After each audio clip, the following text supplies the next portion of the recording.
Hey, welcome to our third week of digging deeper into the human quest to align with the divine, the universal practice of prayer.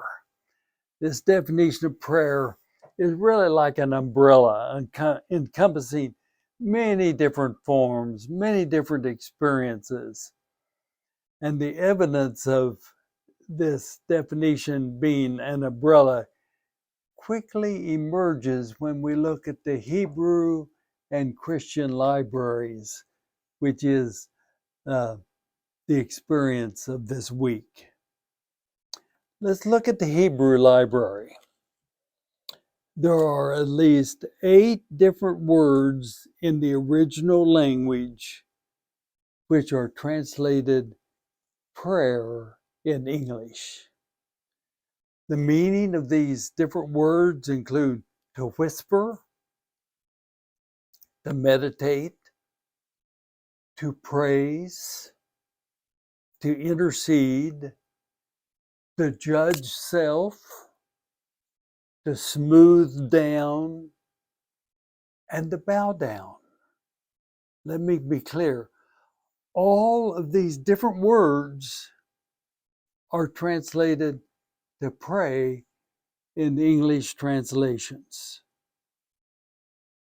As a result, the reader in the Hebrew library in English cannot assume that there's a single definitive experience of the quest to align with the divine.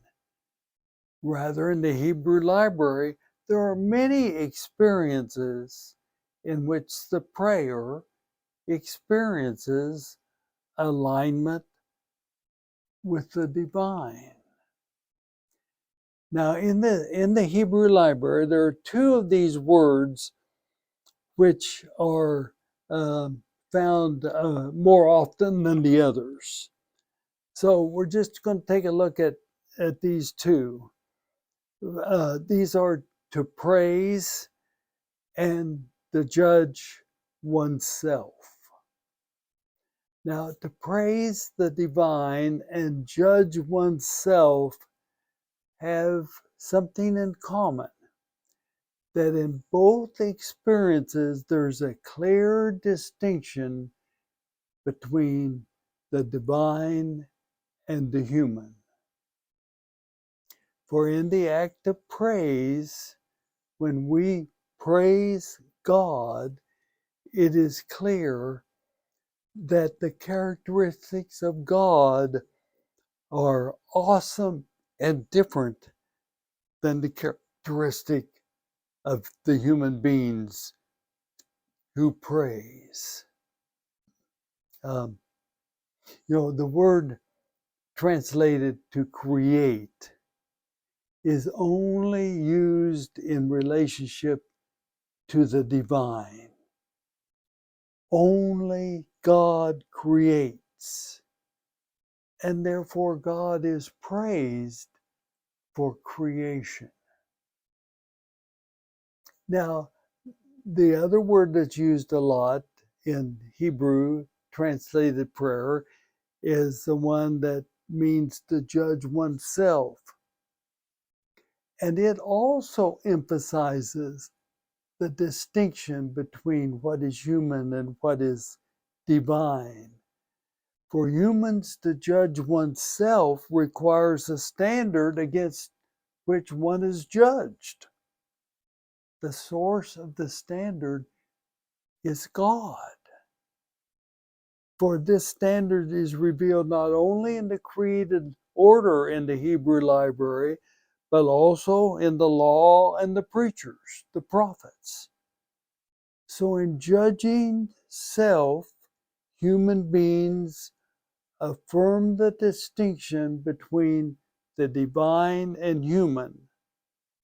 For the divine is the source of the standards by which we judge ourselves, similar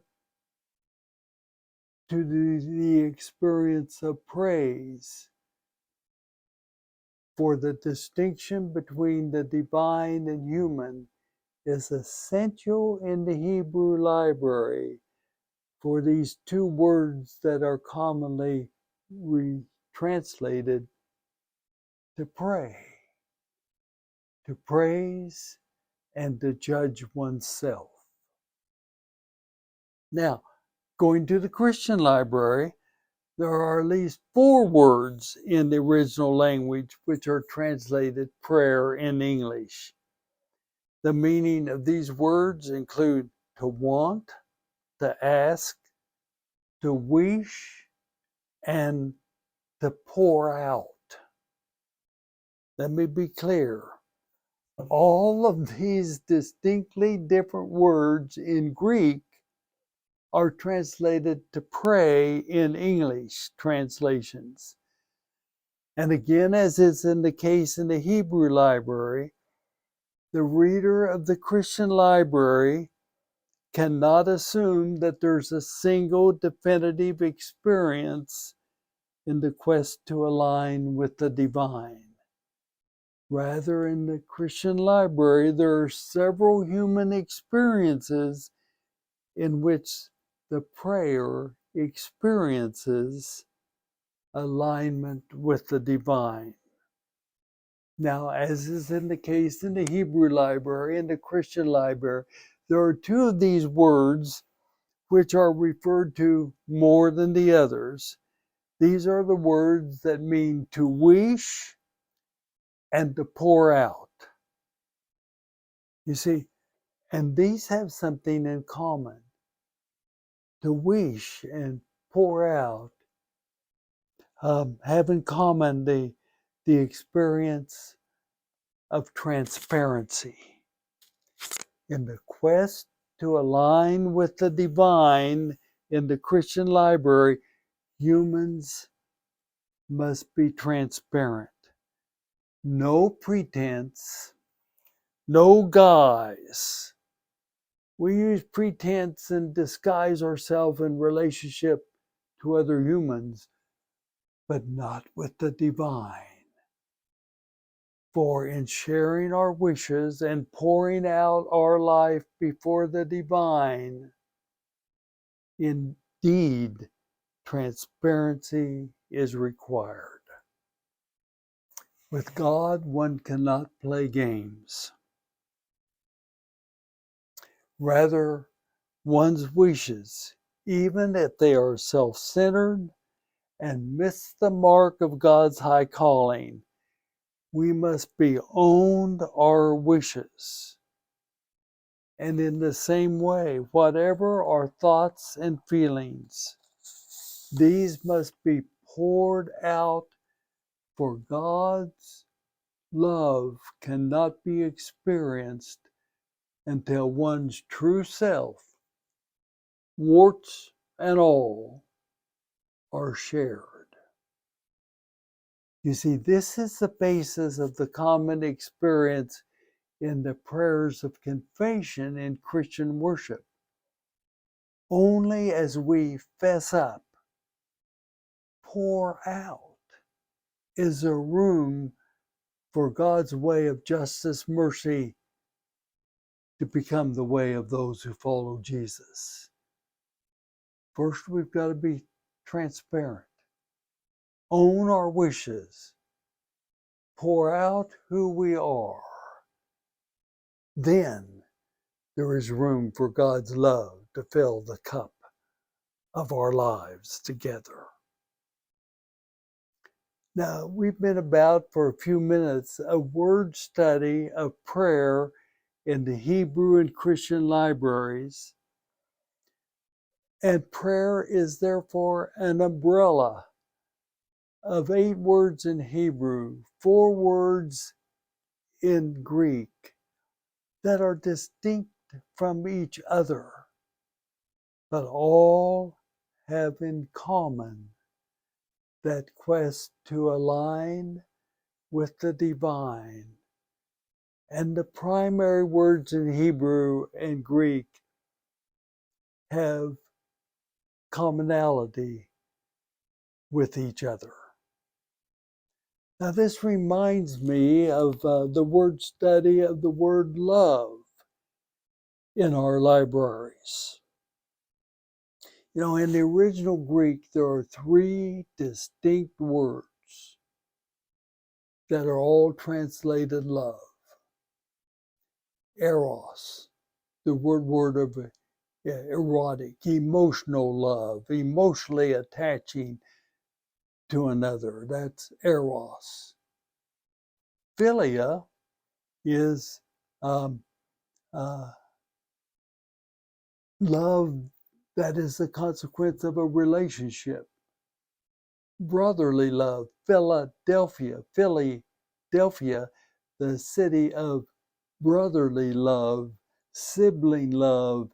I love my brother because he's my brother because of a given relationship. That's what philia is all about.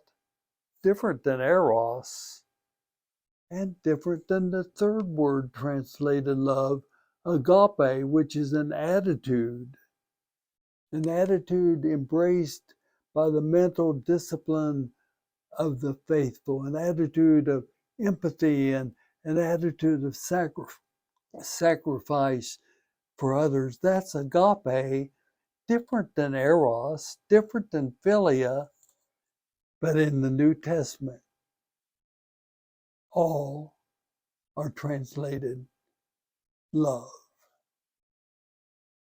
Confusing? Yeah. So when we say, I love you, what is that all about? Because of a relationship? Because of my emotions, or because of an attitude of sacrifice and empathy? We don't know what that word means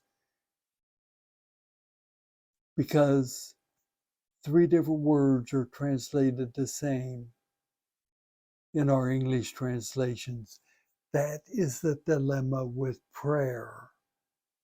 As we do a word study in the Hebrew and Christian libraries, it is an umbrella word, including many different experiences, all of which are valid and all of which have in common to align with the divine.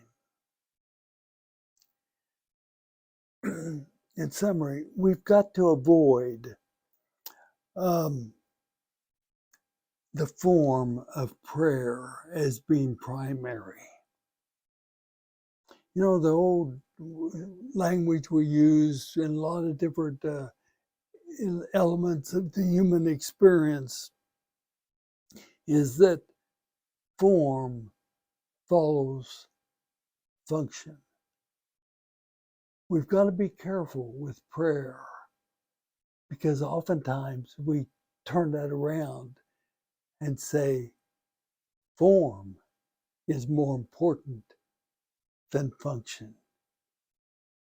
But not in the word study in the Hebrew and Christian libraries. It's clear the function is the same, aligning with the divine. The form is secondary. For in prayer, form must follow function, and the function is to align with the divine. That should have taken several sessions in a classroom, but we've tried to do it in a few minutes. But a couple questions that might lead you forward in your thought and conversation. First of all, what are your experiences of the form being more important than the function of prayer? Secondly, what's your response to the biblical word study of prayer as an umbrella of many experiences of the faithful? Thank you for being on the journey with us.